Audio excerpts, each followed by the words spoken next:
মারে মা চাইছে যে মা নাকে চুমা দাও গাড়ি চুমা দাও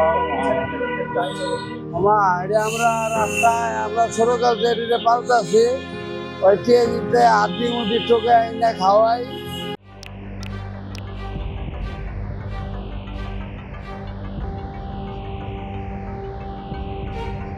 ভাইয়ারা একটা পানি কিনে নেন, ভাইয়ারা পুরো একটা পানি কিনে নেন, ভাইয়ারা পুরো একটা পানি কিনে নেন।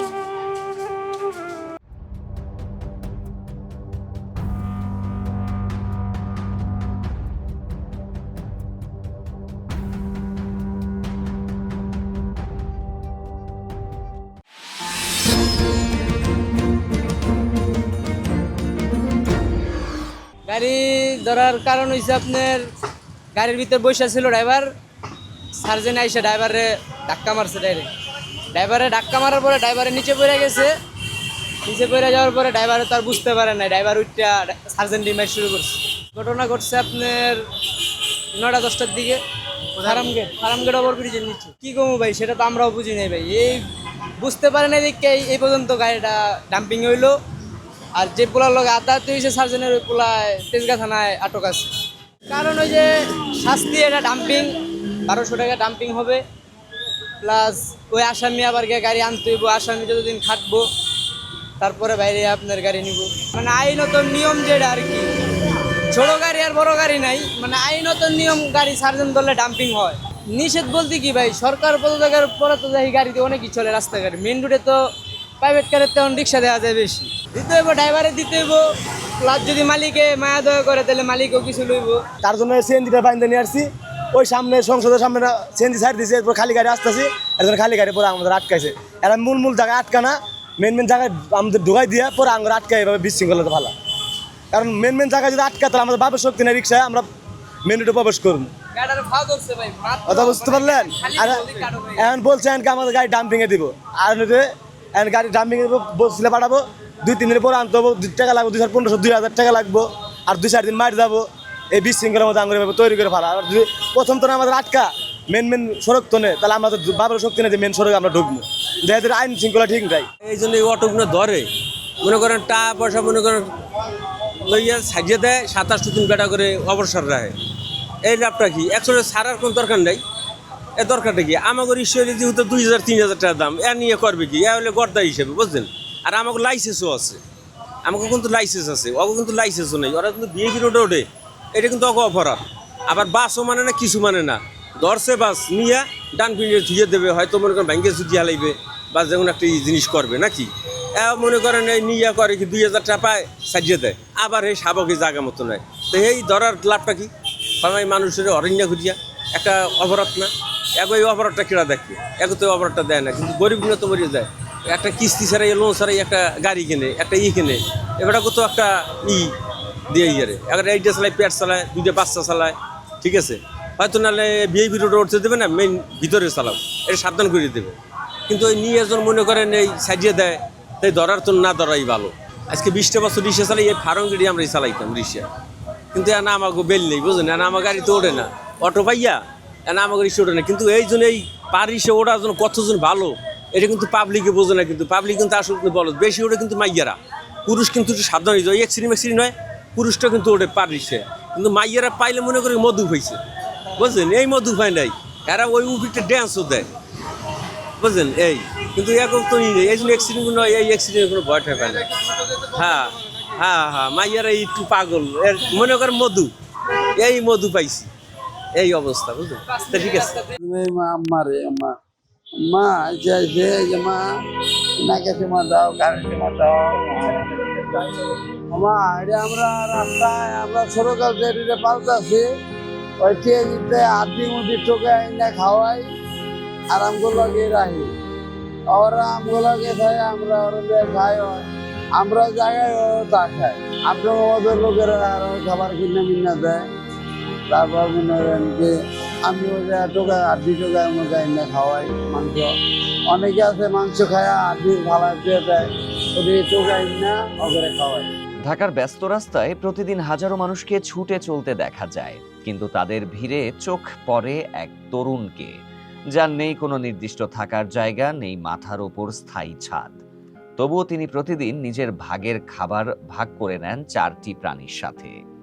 বয়স আনুমানিক 40 বছর। তিনি ঢাকা বিশ্ববিদ্যালয় এলাকায় মেট্রো রেলের পিলারের নিচেই রাত কাটান। নিজের খাবার জোগানোই যেখানে কঠিন, সেখানে 3টে বেড়াল, একটি কুকুরকে নিয়মিত খাবার দেন তিনি। এটা কালাচান, আর এটা মেসি, আর এটা হলো মেনু। ভালোবেসে নাম দিয়েছেন মেনু, কালাচান ও মেসি। তিনি বলেন, আমার নিজের থাকার জায়গা নেই, কিন্তু ওরা তো একেবারেই অসহায়। আমাকে দেখে ওরা দৌড়ে আসে, ভালোবাসা দেয়। সবসময় আমার সাথে এদের থাকা। রাস্তায় চলাচল করা মানুষেরা বিস্মিত হয়ে এই দৃশ্য দেখে। আয়ের কোনো নির্দিষ্ট উৎস নেই, তবে তার রয়েছে একটি বিশাল মন। কখনো দিনমজুরি, কখনো ভাঙাড়ি কুড়ানো বা পথচারীদের দেয়া সাহায্যতেই চলে তার জীবন। সেই অল্প আয়ের মধ্যেই নিজের খাবারের আগে তিনি প্রাণীগুলোর খাবারের ব্যবস্থা করেন।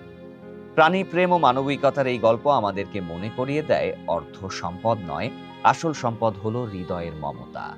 আবারও তার প্রমাণ হলো মাথা গোঁজার ঠাঁইহীন এই অসহায় মানুষটির 4টি প্রাণীকে আশ্রয় দেওয়ার ঘটনায়। ভাইয়ারা একটা পানি কিনে নেন। ভাইয়ারা আপুরা একটা পানি কিনে নেন। ভাইয়ারা আপুরা একটা পানি কিনে নেন। ভাইয়ারা আপুরা একটা পানি কিনে নেন। ভাইয়া একটা পানি কিনে নেন আমার কাছ থেকে।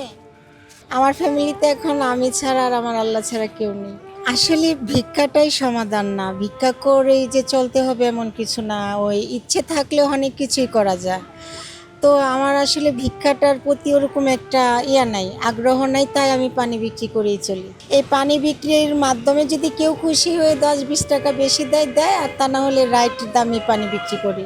এটা 2012 সাল থেকে আমার ইনফেকশন হয়েছিল, ইনফেকশন থেকে ক্যান্সারে চলে গেছে। ওইটাকে প্রথমত মাদুরা ফুড বলা হইতো, এখন ক্যান্সার। চিকিৎসা আসলে আর্থিক অবস্থা ভালো থাকলে হয়, আর যদি না থাকে তাহলে হয় না, চিকিৎসা বন্ধ থাকে। আর চিকিৎসা চলাকালীন ভালো থাকে, আর চিকিৎসা বন্ধ হয়ে গেলে এটা আবার ঘাও হয়ে যায়, পছন্দর এরকম আর কি। আমি একাই রুম ভাড়া করে থাকি, আর এই পার্কে এসে পানি বিক্রি করি। আমার ফ্যামিলিতে এখন আমি ছাড়া আর আমার আল্লাহ ছাড়া কেউ নেই। সময়ের সাথে সাথে পরিস্থিতি পাল্টায় না, সেরকম পাল্টে গেছে সবাই। আমার জীবন কাহিনী নিয়ে কি বলবো, আমি যখন ক্লাস 9-এ পড়ি তখন আমার এই অবস্থা হয়। একটু সাধারণ কেটে যাওয়া থেকে এটা ইনফেকশানে ঘাও হয়। ঘাও হওয়ার পর আমার ঘরে সৎ মা ছিল, আমার আপন মা ছিল না, আমার আব্বু আমার সেরকম টেক কেয়ার করতো না, চিকিৎসা করতো না। তো ধীরে ধীরে আমার এই অবস্থায় আসে আর কি। তো যখন আমি বুঝতে পারি তখন আমি নিজের চিকিৎসাটা নিজেই করি। কিন্তু আমার ফ্যামিলি থেকে আমার বাবার ইচ্ছে ছিল আমি ভিক্ষা করব। হ্যাঁ, আমাকে দিয়ে সে বিজনেস করবে, কিন্তু আমার ভিক্ষার প্রতি একটা ছিল, ধিক্কার ছিল যে আমি ভিক্ষা করব কেন, তার সন্তান হিসাবে যদি আমার কখনো ভিক্ষা করা লাগে সে বেঁচে থাকতে করব না। কিন্তু পরিস্থিতি এমন একটা পর্যায়ে এসে দাঁড়াইলো যে আমি ভিক্ষায় না আসলে সে আমার খাবার দাবার একটু যেটি বন্ধ করে দেয়। তারপর আমি বাধ্যতামূলক রাস্তায় বের হয়ে আসছি। আসার পর কিছু তো একটা করতেই হবে। তো তখন মানুষের কাছ থেকে এই পার্কে এসেই চাইতাম। দেখতাম মানুষ পানি বিক্রি করে। তো আমিও প্রথমত কে এনে দেবে, কে করবে, সেরকম একটা সাহস পেতাম না। তো আস্তে আস্তে নিজেই অল্প অল্প করে আনতাম। এখন মনে করেন আমি না আনতে পারলেও কাউকে বললে এনে দেয়, বা কাউকে 20 টাকা দিলে এনে দেয়। হ্যাঁ, এভাবে এখন আমি পানি বিক্রি করা শুরু করছি। আমার আম্মু নেই, আমার যে আম্মু সে আমাকে 7 বছর বয়সে রেখেই চলে গেছে। আর আমার আব্বুর ব্যাকগ্রাউন্ডটা একটু খারাপ ছিল, সে বলতে পারেন যে অন্য নারীদের প্রতি একটু ছিল, সেই জন্যই আমার আম্মু আমাদেরকে রেখে চলে গিয়েছিল। কিছুদিন আগে মাঝখানে কথা হয়েছিল, কিন্তু আমার যে তার সুখ দিকে চলে গেছে, তারপর তার সাথে আর যোগাযোগ করার মতো আগ্রহ বা কোনো ইচ্ছে আমার ভিতরে আসে না। নির্যাতিত বলতে গেলে নির্যাতিত প্রায়ই হতাম, মানসিক শারীরিক দুইটাই হতাম। যার ঘরে মা থাকে না, সৎ মা থাকে, তখন বুঝতেই তো পারেন বাবা যতই আপন হোক, সৎ মা ঘরে থাকলে সে কখনোই আপন হয় না। তো ওই নির্যাতনের কথাটা বলতে গেলে আজ নির্যাতনের কারণে আমার এই অবস্থা। তা সে যদি আমার টেক কেয়ার করতো, আমার চিকিৎসা করতো, তাহলে আজকে আমার এই পর্যায়ে আসা লাগতো না। সময় মতো আমার চিকিৎসাটা হইলে আমি হয়তো ভালো একটা স্টুডেন্ট হয়ে দাঁড়াতাম, বা আমার কেরিয়ারটা আমার মতো গড়তে পারতাম। আজ আমার এটা 2025 সাল, 12 সাল থেকে যদি হয়ে থাকে 13 বছর, তো আমি তখন ক্লাস 9-এ পড়তাম। এখন আমি কোথায় থাকতাম? আমি যদি সেই শিক্ষাটা ধরে রাখতাম তাহলে আমি এখন অনেক দূর এগিয়ে থাকতাম, বা আমার কিছু একটা করে খাওয়ার স্বাবলম্বী কিন্তু তারা আমাকে সেটা করতে দেয়নি। আমি যখন পঙ্গু হয়েছি তখন আমি বলছিলাম যে আমি লেখাপড়াটা চালায় যাই, আমি না হয় 3 বেলার মধ্যে 1 বেলা খাবো, কিন্তু আমার বাবা সেটা অ্যালাউ করে নাই। সে প্রায় আমাকে বাধ্য করছে তাদের কাছ থেকে সরে আসার জন্য। সে তখন পরিহাস করেছে যে আমি বলেছিলাম করে নাই, কিন্তু এখন সে ভিক্ষাই করতেছে। তখন আমি আবার তার রিপ্লাই দিয়েছিলাম, হ্যাঁ আমি ভিক্ষা করতেছি, এখন আমার কেউ নাই, কিন্তু তখন তো ফ্যামিলি ছিল, ফুপুরা অনেকে করছে, যা হওয়ার হয়েছে। কিন্তু আমি বলেছি যে না, আমার আর ওইখানে ফিরে যাওয়া সম্ভব না। আমার কপালে যেহেতু এটা যদি লেখাই থাকে আমি বের হয়ে আসছি, তো বাকি কতটুকু আমি আগাতে পারি একাই দেখব। পানি বিক্রি ভাইয়া, এটা যেমন 1 ক্রেট পানি বিক্রি করলে 240 টাকা লাভ হয়। এমনও সময় যে আমি সারাদিন একটা বিক্রি করি, 1 ক্রেট বিক্রি করি, এমনও সময় যা 2 ক্রেট 3 ক্রেট বিক্রি করি। এটা মানে যত দর্শনার্থী আসবে বা যারা আমার কাছ থেকে আগ্রহ করে কিনে নেবে তাদের উপরে ডিপেন্ড করে, এখানে আমার জোরে কিছু হয় না। ঘর ভাড়াটার প্রতি একটু কষ্ট হয়ে যায়, যেমন 1 মাসেরটা আরেক মাসে দিতে হয়, কিন্তু চিকিৎসাটা চালাতেই হয়। চিকিৎসা না চালাইলে এই যে ঘাও দেখছেন, এই যে ঘাও এরকম হয়ে যায় চিকিৎসা না চালাইলে। একটা ক্যাপসুলের দাম 75 টাকা, 4 বেলা 4টা ক্যাপসুল লাগে, তার সাথে অ্যান্টিবায়োটিক লাগে, গ্যাস্ট্রিকের লাগে, আর ড্রেসিংয়ের তো থাকে। তো আমার পক্ষে এতটা কন্টিনিউ করা সম্ভব হয় না। আমাদের ওইখানে বর্ষাকালে পানি জমা হতো রাস্তায়। থানা জেলা কিশোরগঞ্জ। আমার একটা ভাই আছে, সেও খুব কষ্ট করে চলে, রিক্সা চালায়, ও ওদের সাথেও আমি সেরকম একটা করিনি। আমি দেখেছি এটা এখন ভিক্ষা জিনিসটা কারো কারো বিজনেস হয়ে দাঁড়াইছে। সুস্থ মানুষও ভিক্ষা করে, অসুস্থ মানুষরাও করে, কিন্তু আমি তাদের উদ্দেশ্যেই বলবো তারা যেন এটা না করে। তাদের জন্য আমাদের মতো অসুস্থ মানুষরাও এখন অবহেলিত, তাদের কেউ দিতে চায় না, তাদের অত্যাচারে তারা সেটা বন্ধ করে যেন কোনো একটা বিজনেসের সঙ্গে যুক্ত হন।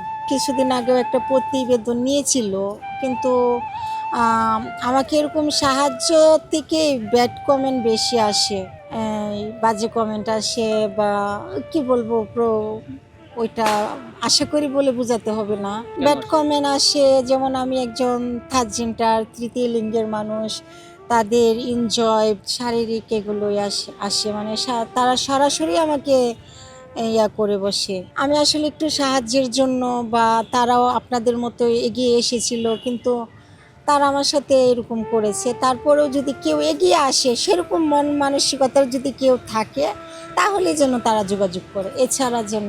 আমি এমন একজন মানুষের পাশে বসে আছি যিনি চাইলেই কিন্তু ভিক্ষাবৃত্তিতে জড়িয়ে পড়তে পারতেন। আমার পাশেই আছেন শাহিনুর আপা, যার হাতে এবং পায়ে ক্যান্সারের ঘা। তিনি চাইলেই ভিক্ষা করতে পারতেন, সাধারণ মানুষের কাছে হাত পাততে পারতেন, কিন্তু সেটা না করে তিনি পানি বিক্রি করে তার নিজের জীবন এবং চিকিৎসা চালিয়ে যাচ্ছে। আমার এই ভিডিওর মাধ্যমে যদি কারো সহানুভূতি হয়, ওনাকে সাহায্য করার জন্য আপনারা এগিয়ে আসবেন। জাতীয় সংসদ ভবনের অপোজিটে জিয়া উদ্যানে ওনাকে পাবেন। যারা যারা ওনাকে সাহায্য করতে চান অবশ্যই ওনার সাথে যোগাযোগ করার চেষ্টা করবেন। আমরা মানুষের জন্য, জীবন জীবিকার জন্য, কারো ফ্যামিলিতে যেন এরকম অবহেলিত শাহিনুর জন্ম না হয়, সেই প্রত্যাশা ব্যক্ত করেই আমি সোহেল রানা, ঢাকা প্রেস, ঢাকা।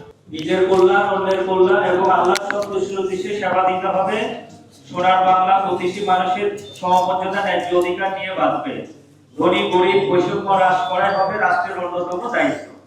সামাজিক নিরাপত্তা, মর্যাদাপূর্ণ জীবন যাপনের নিশ্চয়তা, দুর্নীতি ও বৈষম্য মুক্ত ন্যায় প্রশাসন কল্যাণ রাষ্ট্রের মূল সত্য। প্রশাসন হচ্ছে জবাবদিহিতামূলক, সত্যিকার অর্থ মানবিক, মর্যাদা সম্পন্ন, ন্যায় বিচার, জনবান্ধব। জনগণই হলো সকল রাষ্ট্রের উৎস। তাই নির্বাচন হবে অবাধ, সুষ্ঠু, নিরপেক্ষ, ভিন্ন মতকে দমন নয়, বরং আলোচনার মাধ্যমে সমাধান হবে আগামী দিনের কল্যাণ রাষ্ট্রের রাজনৈতিক সংস্কৃতি। আমাদের লক্ষ্য হবে সমস্ত অর্জন ও সাফল্য ইহকাল ও পরকালের কল্যাণ কেন্দ্র করে ইতিবাচক ভাবনাই হোক আগামী দিনের প্রজন্মের মূল মন্ত্র। বিশ্ব মানবতার অনুসরণের আদর্শ, সত্য, ন্যায়, ইনসাফ ভিত্তিক সমাজ গঠনের মহান নায়ক আগামী দিনের ভালো বাংলাদেশ, ভালো মানুষের বাংলাদেশ। দেশ তো কোনো একক সত্তা নয়, দেশ হলো সমগ্র মানুষের সম্মিলিত রূপ। তাই সকলের উচিত দেশের স্বার্থে ইতিবাচক কথা না বলা, দেশ ও সমাজের প্রতি যত্নশীল হওয়া, নিজের কাজ নিজে সবচেয়ে ভালোভাবে করাই প্রকৃত দেশপ্রেম। পরম করুণায় আমাদের সুখী সমৃদ্ধ মানবিক আদর্শ দেশ গড়ার সহায়ক হোক। এই জুলাই শ্রমিক নিয়ে, এই জুলাই যোদ্ধাদের নিয়ে এই সরকার ডিরেল হয়ে গেছে। এখন পর্যন্ত আমরা কতজন অপ্রস্তুত হয়েছে সেটা আমরা পাইনি। এখন পর্যন্ত আমরা লিস্ট পাইনি কতজন যোদ্ধা শহীদ হয়েছে, কতজন আহত হয়েছে, এবং কতজন যুদ্ধে ছিলেন, কতজন ঘরে ছিলেন, কতজন সাহায্য করেছে। আমরা সেই লিস্ট এখনো পাইনি। 5 তারিখ গেল একটা স্বৈরাচার পতনের তারিখ, 8 তারিখ গেল শপথের তারিখ। সেই জন্য আমরা দেখিনি এখনো হাসপাতালে যারা আহত, সরকারের পক্ষ থেকে কেউ তাদেরকে দেখতে যায়নি। আমি কিভাবে সমাজের দিকে তাকাবো আমি করি। তাই এখনো করিলে যেদিন করবো সেদিন আমি একমত হবো কিনা সিদ্ধান্ত নিব। জুলাইয়ে আমরা গত জুলাইয়ে আমরা সবাই একসাথে ছিলাম। আমাদের একটা লক্ষ্য ছিল যে ফ্যাসিস্ট যে গভর্নমেন্ট তাকে ফেলে দেশে একটা সুশাসন নিশ্চিত করা। কিন্তু গত 1 বছরে আমরা দেখছি আমরা আবার হানাহানি আর বিভেদের রাজনীতিতে আবার ব্যাক করছি।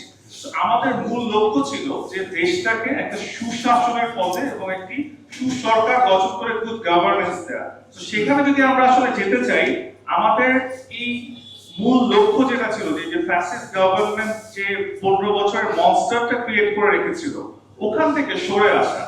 আমরা কিন্তু নিজেদের বিভেদে আবার যেন এই ফ্যাসিস্ট লাস্ট ফ্যাসিস্ট গভর্নমেন্টের এবং তাদের দোসরদের সুযোগ না দিই সেটা আমাদের খেয়াল রাখতে হবে। আমরা গত 1 মাসে দেখেছি গণ অধিকার পরিষদের নুরুল হক নূর সাহেব এবং এরপরে জাকপার একাংশের সভাপতি লুৎফুর রহমান সাহেব এবং পরবর্তীতে আমার চেয়ারম্যান এনডিএম এর জননেতা ববি হাজের উপরও কিন্তু হত্যার একটা প্রচেষ্টা হয়েছিল। এটা কিন্তু কন্টিনিউ হতে থাকবে। 71 সালে স্বাধীনতা রণাঙ্গনে যারা শহীদ হয়েছেন তাদের যদি সনদ দেওয়া হয়, তারা যদি সনদ অর্জন করতে হয়, তাহলে জুলাই 24 ছাত্র জনতা বিপ্লবের মাধ্যমে বৈষম্য মুক্ত দেশ গঠন হয়েছে, নতুন বাংলাদেশ গঠন হয়েছে, সুশাসন বাস্তবায়ন হয়েছে। সেই লক্ষ্যে ছাত্র জনতা যারা শহীদ হয়েছে তাদেরকে সনদ দেওয়া হবে না কেন? বর্তমান সরকারের কাছে আমার প্রশ্ন। এই সরকার ক্ষমতা আসার পরে একে একে বাংলাদেশে মানুষকে উৎস উদ্দীপনা করেছিলেন, সকল কিছু মেনটেন করবেন এই আশ্বাস দিয়েছিলেন। এই সরকার সকল বিষয় ব্যর্থ হয়েছে। আজকে আপনারা জানেন বাংলাদেশে টেকনাফ থেকে তেঁতুলিয়া, রূপসা থেকে ভাবিরিয়া যেভাবে অন্যায় অপরাধ, নির্যাতন, হত্যা, খুন চলছে এবং আজকে হাজার হাজার মানুষ বেকার হয়ে পড়েছে। আজকে যে দ্রব্যমূল্যের ঊর্ধ্বগতি, ক্রেতা বিক্রেতা নাভিশ্বাস হতেছে, সরকার নিয়ন্ত্রণ করা সম্ভব হচ্ছে না। তাই এই সরকার জাতির কাছে ব্যর্থ হয়েছে। তাই আমি সরকারকে বলবো অতি সত্বর জুলাই সনদ বাস্তবায়ন করতে হবে, নির্বাচন দিতে হবে। জনগণকে যদি ভালোবাসেন, জনগণের ক্ষমতা জনগণের কাছে হস্তান্তর করতে হবে। আমরা আলতাফ সাহেবের নেতৃত্বে, মাসুদ হোসেনের নেতৃত্বে আগামী নতুন বাংলা গঠন করার লক্ষ্যে, বৈষম্যমুক্ত বাংলাদেশ গড়ে তোলার লক্ষ্যে, সুনীতি সুশাসন বাস্তবায়ন করার লক্ষ্যে ঐক্যবদ্ধ হয়েছি। ঐক্যবদ্ধ হয়ে আপনাদেরকে কাজ করার জন্য বাংলাদেশ মুক্তি পার্টির পক্ষ থেকে উদাত্ত আহ্বান জানিয়ে আজকে বক্তৃতা শেষ করলাম। এই ব্যর্থতা জায়গার থেকে আমরা মুক্তির লক্ষ্যে 18 সালে কোটা সংস্কার আন্দোলন, ক্রিয়াবোধ সড়ক আন্দোলন, পেট আন্দোলন, সর্বশেষ আবার কোটাকে পুনঃপ্রতিষ্ঠা করার জন্য আসিয়ার ষড়যন্ত্রে 24 সালের যে হাইকোর্টের রায়ের বিরুদ্ধে আমরা আবার রাজপথে নেমে এসেছি। কিন্তু পরবর্তীতে আজকে যে বাংলাদেশ যে নতুন স্বাধীনতা পেয়েছে আজকে আবার একটি রাজনৈতিক দলের কারণে কিন্তু নষ্ট হয়ে যাচ্ছে তার অধিকার প্রতিষ্ঠিত করব। এখানে দ্বিতীয় দ্বারা কথা বলা হয়, নতুন দ্বারা কথা বলা হয়। আজকে যে ঐক্য হয়েছে সেই ঐক্য জামাতে ইসলামী, এনসিপি, আমাদের ইসলামী আন্দোলন এবং ইসলামিক সম্মাননা সহকারে যতগুলো রাজনৈতিক দল ও সংগঠন জুলাই সংগঠন রয়েছে সবাইকে এক পতাকা তোলার আহ্বান জানাচ্ছি। প্রধানমন্ত্রীর ক্ষমতা বিভিন্ন সাংবিধানিক প্রতিষ্ঠানে নিয়োগ, এটা প্রধানমন্ত্রীর হাতেই থাকতে হবে।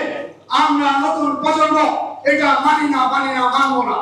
আগামী দিনে যদি কোনো কারণে সরকার গঠনে আপনারা কেউ এসেও পরে এই সিদ্ধান্তগুলা পরিবর্তন করার চেষ্টা করেন রোড অফ ডিসেন্টের নামে, আমরা আবার রাজপথে আমরা আরেকটি বিপ্লবের ডাক দিব।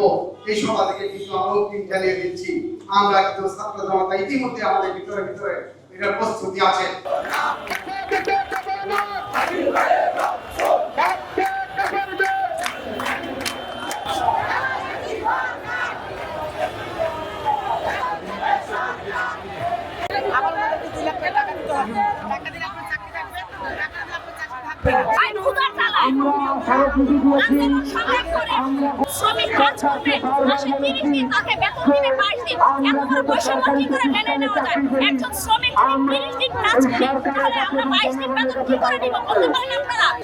সরকারের 1 টাকা ভর্তুকির জায়গায় দিতে হবে না। আমরা সরকারকে বলেছি যে আপনারা যখন বলেন যে চাকরি স্থায়ী করার দীর্ঘ প্রসেস, একটা সময়ের ব্যাপার, আমরাও বুঝি, আমরাও মেনে নিয়েছি। আমরাও সরকারকে বলেছি, বিভিন্ন মন্ত্রণালয়কে বলেছি, অর্থ মন্ত্রণালয়কে বলেছি, জনপ্রশাসন মন্ত্রণালয়কে বলেছি, আমরা আমাদের শ্রম মন্ত্রণালয়কে বলেছি, যেহেতু একটা দীর্ঘ প্রসেস আপনারা বলছেন স্থায়ী করার, আমরা মেনে নিলাম। কিন্তু ঠিকাদার পুষছেন কার স্বার্থে? কার স্বার্থে আপনারা ঠিকাদার পুষছেন? আমাদের রক্ত ঘামের টাকা ঠিকাদার শোষণ করবো, এই যে আমার বোনেরা বিভিন্ন প্রতিষ্ঠান থেকে এসেছে, আমি আইন শৃঙ্খলা বাহিনী বিভিন্ন যারা আছে তাদেরকে বলতে চাই, ভাই আজকে আমরা আসছি এই দাবি নিয়ে, যদি এই সিস্টেম না ভাঙা হয়, এই ঠিকাদারি প্রথা যদি না ভাঙা হয়, কালকে পরশুদিন আপনার সন্তানরা কিন্তু চাকরির বাজারে আসবে, আপনার ভাইরা কিন্তু চাকরির বাজারে আসবে। এই সিস্টেম ভাঙতে হবে, এই দাসপ্রথা ভাঙতে হবে। আমরা কারো বিরুদ্ধে না, আমরা সিস্টেমের বিরুদ্ধে। সেই পর্যন্ত ঠিকাদারি দাসপ্রথা বাতিল না হবে, সেই পর্যন্ত আমরা সামনে কঠোর থেকে কঠোর কর্মসূচি দিতে বাধ্য হব।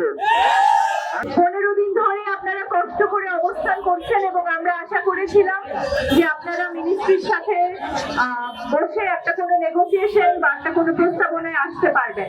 তো আমরা এখন সরকারের যে রূপ দেখছি যে তারা আসলে কোনোভাবেই আপনাদের কোনো কথা শুনতে, আপনাদের কোনো দাবি দাওয়া মেনে নিতে তাদের কোনো আগ্রহ আছে বলে আমাদের মনে হচ্ছে না। এটা কিন্তু এই সরকারের যে রূপটা, এটা কিন্তু হঠাৎ করে আসে নাই। এটা বহুদিন ধরে সেই আওয়ামী লীগ শাসনামলের সময় থেকে তাদের ভিতরে এই যে শ্রমিককে বা কর্মচারীকে দাসের মতো করে ভাবার যে প্রবণতা, সেটারই একই জিনিসের ধারাবাহিকতা আমরা দেখতে পাচ্ছি।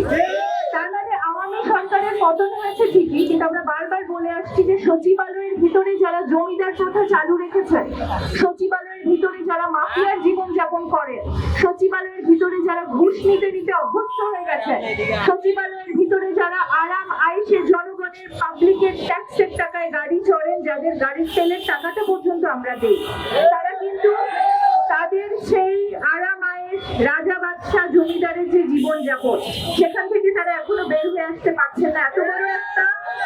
এত বড় একটা অভ্যুত্থান হয়ে যাওয়ার পরেও আমরা কিন্তু তাদের খুঁটি নাড়াতে পারিনি আসলে। একটু আগে একটু পড়ে নেন, তারপরে দেখেন এটা আছে একটা 25 সালের কাগজ, 2025, আর এটা একটা কোর্টের একটা অর্ডার, কোর্টের অর্ডার 23 সালের একটা অর্ডার দেখেন। আচ্ছা, এই অর্ডারে এখানে কিন্তু বলা আছে যে কমার্শিয়ালি প্রাইভেট সিএনজি ব্যবহার করবে, এখানে 6 মাসের জন্য কোর্ট একটা অর্ডার দিচ্ছে। এখানে 15/11/2023 একটা অনুমতি দিচ্ছেন আর কি কোর্ট। এখন কোর্টে এই অর্ডারের যে কাগজটা 23 সালে 25 সালে কি এই কথাটা লেখা আছে কিনা আপনারা একটু পড়ে দেখেন, আমি তো ওনাকে বোঝাতে পারছি না। আচ্ছা, এইখানে যে কথাটা, এই কথাটা আর এই কথাটা কি মিল আছে একটু দেখেন তো। 23 সালের অর্ডারে এখানে বলা আছে যে স্পষ্টভাবে বলা আছে যে কমার্শিয়ালি 6 মাস ব্যবহার করতে পারবে। এখানে কি এই কথাটা লেখা আছে দেখেন না। উনি ওনার গাড়ি মালিককে ফোন দিয়েছে, আমি মালিককে বলছি যে আপনি দেখেন যে যদি আপনাকে কোর্ট এখানে 6 মাস অর্ডারের কথা কোথাও স্পষ্ট করে বলা থাকে আমাকে একটু, আমি পড়ে পাইনি, যদি আপনি পান আমাকে একটু ছবি তুলে দিচ্ছে উনি, আমাকে পাঠায় দেন, আমি আপনার গাড়ি ছেড়ে দেবো। আমি পাইনি। আবার আরেকজনকে ফোন দিয়েছে ওদের মালিক সমিতির লোকদের, তাকেও আমি বলছি যে স্যার আপনি দেখেন যে এখানে যদি কোথাও লেখা থাকে যে 23 সালে যেরকম স্পষ্টভাবে 6 মাস গাড়িটা কমার্শিয়ালি চলতে পারবে, এই কথাটা লেখা আছে, এই 25 সালের কাগজে সেই কথাটা যদি লেখা থাকে আমি অবশ্যই গাড়ি ছেড়ে দেবো, কিন্তু আমি ওই লেখাটা খুঁজে পাচ্ছি না। আমি আসছিলাম গতকালকে একটা এটিওর যে আমাদের পরীক্ষা হলো ওইটা দিতে, তাই বললো মামা তোমাকে আমি এখানে রেখে আসি চলো। না হেলমেট ছাড়া না, হেলমেট আমাদের কাছে ছিল এবং হেলমেট আছেই। আমরা হেলমেটটা জাস্ট ফার্ম গেটের ওইখানে তারপরেই ফার্ম গেটটা পার হয়ে প্রচণ্ড দাম, আমরা এখানে প্রায় মিনিট 15-20 আমরা ওখানে আটকা ছিলাম। হ্যাঁ, এই জন্যে আসলে হেলমেটটা তখনই খুলে নিয়েছি। তারপরে যে জামটা হঠাৎ গিয়ে হলো, আমার হেলমেটটা আমার হাতেই আসেই। আসলে হেলমেট ছাড়াও আমরা বের হয়নি, হেলমেটটা সাথেও ছিল, হেলমেট মাথায় ছিল না। এটা তো সবই ঠিক আছে, এগুলো সব ঠিক আছে, এগুলো আমরা বলতেছি। হেলমেটটা পরাও ছিল ঢাকা ভার্সিটিতে ও যখন বের হয়। হ্যাঁ অবশ্যই না, ওইখানেই ওই যে বললাম ফার্ম গেটে পরে বললাম আমার গরম লাগতেছে, হেলমেটটা তুমি একটু হাতে রাখো। হেলমেটটা ব্যবহার করে কি কারণে? মানে এটা তো অবশ্যই নিজেদের নিরাপত্তা, আপনাদের কিছু না, আমাদের নিরাপত্তা, অবশ্যই আমাদের নিরাপত্তা। এখন যদি আপনার নিরাপত্তা আপনি হাতে ধরে রাখেন তাহলে আপনার সেফটি আপনি সরকার কেন তাহলে মামলা করে বলেন? না এটা তো অবশ্যই ঠিক আছে, আমরা কি মামলা কিন্তু কিছু সময় তো আমাদের একটু সরকারের রেমিটেন্স ইনকাম না, এই যে যদি আজকে সংশোধন দেন তাহলে কিন্তু এরপরে অবশ্যই এটাও আর মাথায় আসবে না। আইনি কোথাও আছে? অবশ্যই না, আমি কি কখনো আইনকে অবজ্ঞা করে কোনো কথা বলছি আপনাকে? আপনি যে বললেন যে আমাদের সংশোধন করার সুযোগ দেন, হ্যাঁ, তা আমাদের আইনি কোথাও কি আছে হেলমেট হাতে পরে গেলে সংশোধন? না সেইটা না, আমি বলছি যে এইটুক যদি একটু ছাড় দেন একদিন তাহলে এটা আবার অবশ্যই আমাদের সেটা মাথায় থাকবে। না পড়ার জন্য যদি মামলা দিতে কি অবৈধ মামলা দেওয়া হবে? আমি সেটা বলিনি, আমি কি আপনাকে সেটা বলছি যে অবৈধ হবে? আপনি যে সার্চ আছে আইনি কোথাও আমি লেখা আছে? সংশোধনের কথা জাস্ট বলতেছি। সংশোধন কি মানুষ অনেক সময় দেয় না, আপনার বয়স কত? মানুষ অনেক সময় দেয় না, দেয় তো নাকি? আপনার বয়স কত? আপনারাই তো অনেক সময় সংশোধন দেন। এখন সংশোধনের সময় না সেইটা না, এই যে সামান্য সামান্য এইটুকু, এই যে এই মোড়টা থেকে, এই যে মোড়টা থেকে, এই মোড়টা থেকে আমরা এইটুকু আসলাম, ওইখানে জামে আর। হ্যাঁ অবশ্যই জানেন বিষয়টা যে বাইকে চড়তে গেলে হেলমেট মাথায় রাখতেই হবে, সব কিছুই ছিল আমাদের ছিল, কিন্তু এটা আইন আপনারা হাতেও ছিল মাথাতেও ছিল। মানে বিষয়টা এমন এখন এরপরে যদি আপনারা আমাকে ধরা অবস্থা মাথায় অবশ্যই না, অবশ্যই না, তাহলে আপনারা কেন আটকাবেন? মাথায় থাকলে তো আপনারা আটকাতেন না, আমি কি সেটা বলিনি তো? এতগুলো চোখ আপনাদের কখনো মিস হতে পারে না। আপনি সামনে আসেন, ছোট ভাই সামনে আসেন। স্যার বলছে আমাদের গাড়িতে ভাড়া চালার অনুমতি নাই, কিন্তু কোর্ট থেকে আমাদের 6 মাসের জন্য অনুমতি দিচ্ছে, কিন্তু স্যার বলছে এখানে কোনো জায়গায় উল্লেখ করা নাই, কিন্তু আমার যাদের কাছে বানাই নিয়েছি ওনারা বলছে এখানে অনুমতি স্পষ্টভাবে দেওয়া আছে।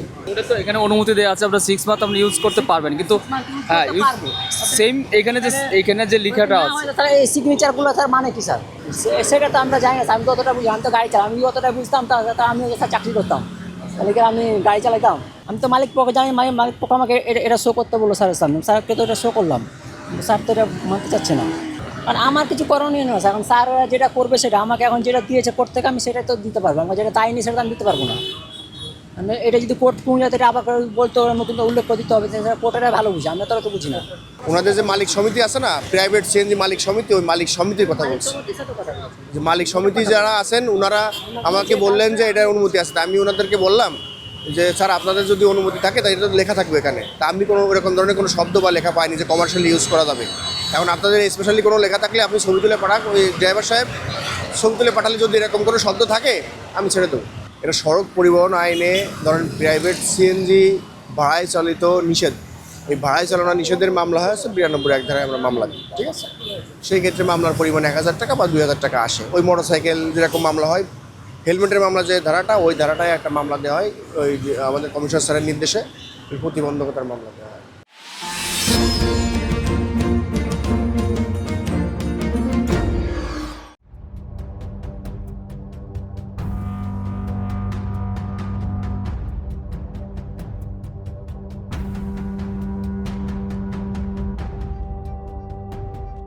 উত্তর কোরিয়ার নাগরিকদের জন্য স্বাধীনভাবে বেঁচে থাকা যেন ক্রমেই স্বপ্নের মতো হয়ে উঠছে। জাতিসংঘের মানবাধিকার কার্যালয়ের এক সাম্প্রতিক প্রতিবেদনে উঠে এসেছে এক ভয়াবহ চিত্র। সেখানে বলা হয়েছে বিদেশি চলচ্চিত্র বা নাটক দেখা কিংবা কারোর সঙ্গে তা বিনিময় করার মতো অপরাধেও উত্তর কোরিয়ার মৃত্যুদণ্ড কার্যকর করা হচ্ছে। বিশ্ব থেকে প্রায় বিচ্ছিন্ন এই একনায়কতান্ত্রিক দেশটিতে মানুষজনকে বাধ্যতামূলক শ্রমে নিয়োজিত করা হচ্ছে। নাগরিকদের জীবনের প্রতিটি ক্ষেত্রে আরোপ করা হচ্ছে কঠোর নিয়ন্ত্রণ। জাতিসংঘের প্রতিবেদনে উল্লেখ করা হয়েছে গত 1 দশকে দেশটির জনগণ এক নজিরবিহীন দমন নীতির শিকার হয়েছেন। এমনকি আধুনিক প্রযুক্তির ব্যবহার বাড়ার সঙ্গে সঙ্গে উত্তর কোরিয়ার কর্তৃপক্ষ নজরদারি আরও কঠোর করেছে।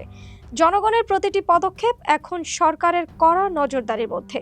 জাতিসংঘের মানবাধিকার বিষয়ক হাই কমিশনার ফলকার তুর্ক সতর্ক করে বলেছেন, এই পরিস্থিতি যদি চলতে থাকে তাহলে উত্তর কোরিয়ার জনগণ আরও ভয়াবহ দুর্ভোগ, নির্মম নিপীড়ন এবং আতঙ্কের শিকার হবেন। আধুনিক দুনিয়ায় যেখানে তথ্য প্রবাহ আর স্বাধীনতা মানুষের মৌলিক অধিকার হয়ে উঠেছে, সেখানে দেখা যায় উত্তর কোরিয়ার জনগণ বেঁচে আছেন এক অদৃশ্য কারাগারে, যেখানে বিদেশি সিনেমা দেখাও হতে পারে মৃত্যুর কারণ। আন্তর্জাতিক টি-20তে বাংলাদেশের হয়ে সর্বোচ্চ ছক্কার মালিক এখন লিটন দাস। মাহমুদুল্লাহ রিয়াদকে টপকে এই রেকর্ড গড়েছেন তিনি। ক্যারিয়ার জুড়ে 111 ম্যাচে 78 ছক্কায় এককভাবে এই তালিকায় 1 নম্বর স্থান নিজের করে নেন এলকেডি। শুধু তাই নয়, এশিয়া কাপে হংকং ম্যাচে একাধিক রেকর্ডের মালিক হলেন তিনি। এই ফরম্যাটে টাইগারদের মধ্যে সর্বোচ্চ রান সংগ্রাহকের তালিকায় উঠে এসেছেন 2 নম্বরে। তবে এমন অর্জনে রয়েছে ভিন্ন অভিজ্ঞতা। বছর দেড়েক ধরে আলোচনা ও সমালোচনার কেন্দ্রে ছিলেন লিটন। এই সময়টায় নিজের ব্যাটও যেন করছিল অভিমান, কথা বলছিল না। রানে না থাকায় একাধিকবার দল থেকে বাদ পড়েছেন, নিজের জায়গাটা খুইয়েছেন। সেই লিটনই ফিরলেন ভিন্ন এক রূপে। সমালোচনার জবাব যেমন ডিফেন্স করলেন সতর্কতার সাথে, ঠিক তেমনি ব্যাট হাতে তৈরি করলেন নতুন মাইল ফলক। এশিয়া কাপে হংকং ম্যাচে 59 রানের ইনিংস খেলার পথে গড়লেন অনন্য এক কীর্তি।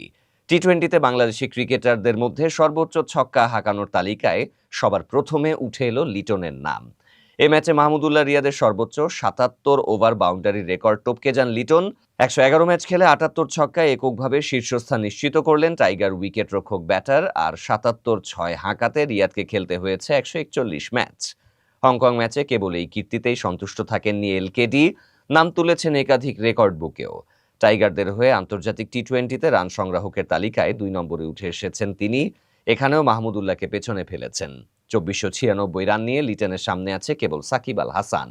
সেই সাথে এশিয়া কাপে টি-20 ফরম্যাটে সর্বোচ্চ ব্যক্তিগত ইনিংসের দিক থেকেও 2 নম্বরে উঠে এসেছেন লিটন। পেছনে ফেলেছেন মোসাদ্দেক সৈকত ও সৌম্য সরকারকে। তার আগে আছেন 2016 সালের আসরে শ্রীলঙ্কার বিপক্ষে 80 রান করা সাব্বির রুম্মান। ঘরের মাঠে নেদারল্যান্ডস সিরিজের ফর্ম এশিয়া কাপেও যেন ধরে রেখেছেন লিটন। সবশেষ 4 ম্যাচের 3টিতেই অর্ধশতক হাঁকিয়ে সেই বার্তাই দিয়ে রাখলেন এলকেডি।